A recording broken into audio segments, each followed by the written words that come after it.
In today's video, I'm going to teach you how to create categories in QuickBooks Online. If your books feel messy or your reports don't tell a clear story, setting up the right categories is the fix. In QuickBooks Online, these categories live in the chart of accounts and they're what you use to classify income, expenses, assets, liabilities, and equity. Getting them right up front makes your profit and loss and balance sheet accurate and easy to understand. Start by opening QuickBooks Online in your browser and signing into your company file. Once you're in, head to the chart of accounts. You'll usually find it from the left menu under Bookkeeping or Accounting, then Chart of Accounts. This page lists every category your company uses. To add a new one, look for the New or New Account button, typically at the top right of the Chart of Accounts screen. Clicking that opens a form where you'll define your category. The most important choice here is account type. Think of account type as the bucket that tells QuickBooks where the category shows up on your financial statements.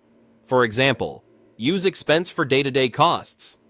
Cost of goods sold for direct costs tied to what you sell. Income for revenue, bank for checking and savings, and so on. Pick the one that best matches how the category should behave in your reports. Next, choose the detail type. This helps describe the specific kind of account you're creating within that broader bucket. Use the descriptions in the drop-down as a guide and select the closest match to your purpose. Give the account a clear, consistent name that your team will recognize at a glance.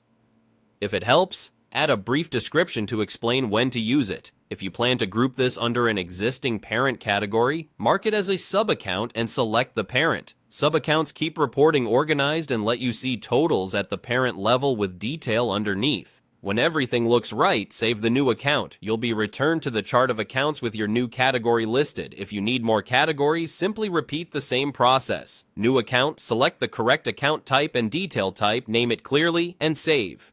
A few quick tips as you go. Choose account types carefully because they determine where amounts land on your reports. Avoid duplicate or overly similar names to keep things clean, and use sub-accounts to add structure without creating clutter. You can always edit names later, but changing account type after you've posted transactions can affect your historical reports, so decide thoughtfully. And that's it. You've created new categories in QuickBooks Online, and your books will be clearer for it.